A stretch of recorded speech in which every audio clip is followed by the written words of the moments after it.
Baik, Assalamualaikum warahmatullahi wabarakatuh.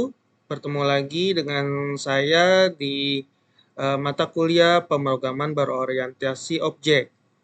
Ya, kali ini di pertemuan ke-6 ini saya akan membahas tentang parameter dan juga konstruktor. Nah, kita langsung saja. Kita ulas dari parameter dahulu. Parameter itu sebenarnya merupakan nilai yang bisa kita oper pada fungsi, seperti konstruktor atau metode. Parameter itu tersebut bisa kita gunakan jika nilai di dalam fungsi tersebut ingin kita rubah. Selain pada konstruktor, kita dapat menambahkan parameter pada metode. Kemudian parameter sangat diperlukan untuk memudahkan seorang programmer ya untuk mengembangkan aplikasinya. Nah, ini adalah salah satu deklarasi dari parameter. Jadi di sini ada nama kelas, kemudian di sini ada tipe data dan juga variabelnya atau propertinya. Lalu di bawahnya adalah statement. Nah, ini contoh dari parameter. Jadi ini seperti ini ya, tadi parameter. Jadi di sini ada tipe datanya, kemudian di sini parameter 1 atau kalau lebih ini ada parameter 2. Baik, ini contohnya jadi ada misalkan public class bidang. Ini menghitung luas, jadi public integer luas. Kemudian nah di dalam luas itu kan panjang kali lebar ya. Jadi X dikali X dan Y. Nah, dia itu nanti parameternya deklarasi return X kali Y. Nah, metode ini hanya akan dijalankan jika dipanggil dengan menyertakan dua parameter tipenya integer. Kemudian yang kedua adalah menghitung luas. Jadi di sini kita bisa memasukkan integer dan juga double tipe datanya. Kalau luas itu nih luas segitiga jadi alas dan tinggi. Ya alas kali setengah atau alas kali tinggi per 2 ya. Sama aja sebenarnya. Ini hanya rumus matematik. Kemudian juga di sini ada luas lingkaran. Oke, kemudian untuk konstruktor itu ialah sebuah metode yang namanya sama persis dengan nama kelasnya. Konstruktor sendiri berfungsi untuk memberikan nilai awal pada sebuah kelas ketika kelas tersebut dibuat dalam bentuk objek pada kelas lain. Konstruktor bisa memiliki parameter, bisa juga enggak. Dalam konstruktor itu tidak boleh pakai keyword void, jadi enggak ada voidnya. Kemudian metode ini dipanggil secara otomatis oleh Java ketika new dipakai untuk menciptakan instant class. Kemudian telah tersirat pada pembahasan sebelumnya ya, yaitu metode.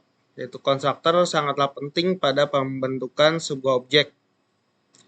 Konstruktor tidak memiliki return value. Suatu konstruktor tidak dapat diwariskan. Jadi harus menggunakan keyword super. Lalu pada konstruktor yang di overload pada kelas maka bisa menggunakan this. Jadi nanti kita lihat ya contohnya. Baik, ini adalah contoh dari konstruktor tanpa parameter. Nah, bisa kita lihat di sini. Di sini ada kelas yaitu belajar cons. Nah, di dalam kelas ini, nah di sini tidak ada parameternya. Jadi ini adalah contoh dari konstruktor. Dia membuat sistem output inline, kemudian belajar PBO. Nah, kemudian di kelas lain yaitu belajar cons main, jadi yang utamanya ini memanggil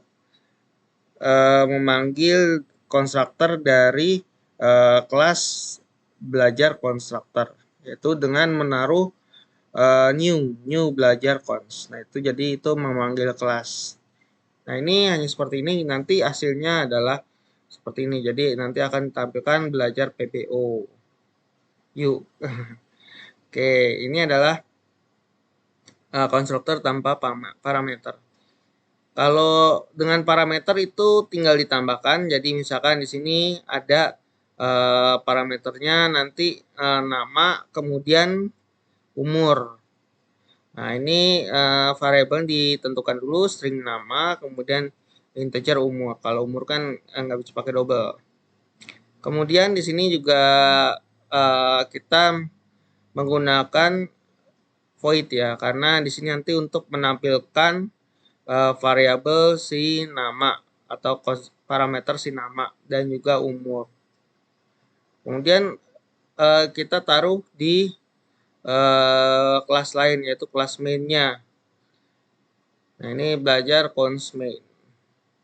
Jadi di sini kita tulis parameter, kemudian di new, lalu langsung diisi parameternya. Nanti isinya misalkan di sini Andi dan juga angka 15.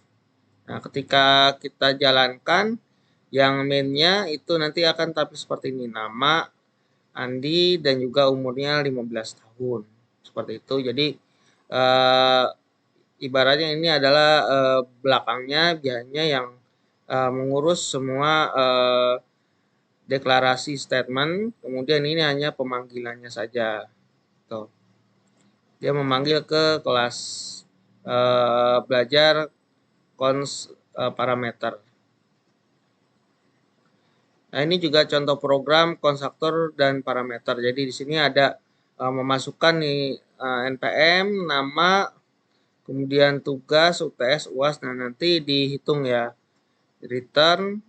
Nah, ini udah diisi rumusnya 0,2 dikali tugas, tambah 0,3 dikali tugas UTS, dan ditambah 0,5 dikali UAS.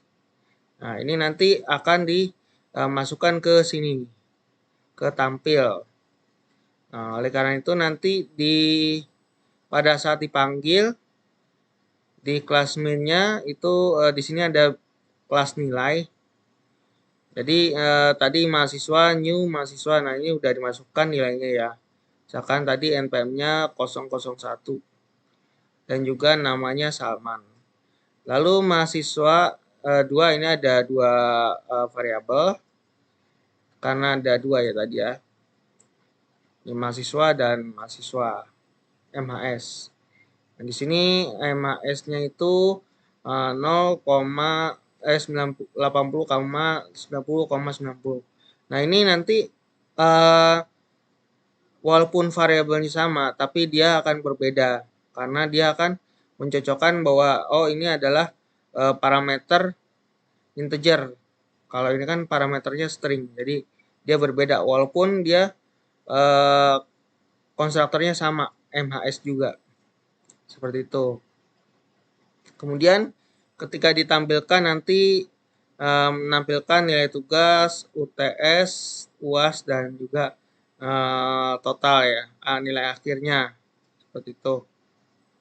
Ini adalah contoh parameter dan juga konstruktor. Baik, dari materi parameter dan konstruktor ini ada sebuah latihan. Jadi kalian bisa kerjakan, kemudian juga untuk latihan nanti menghadapi UTS. Nah, ini latihan ini bisa dikirimkan ke email ya untuk nilai dari tugas. Baik, saya rasa sampai di sini untuk materi di pertemuan 6 yaitu konstruktor dan parameter. Oke, saya berterima kasih setelah melihat materi ini. Mohon maaf apabila banyak kekurangan. Assalamualaikum warahmatullahi wabarakatuh dan juga salam sehat.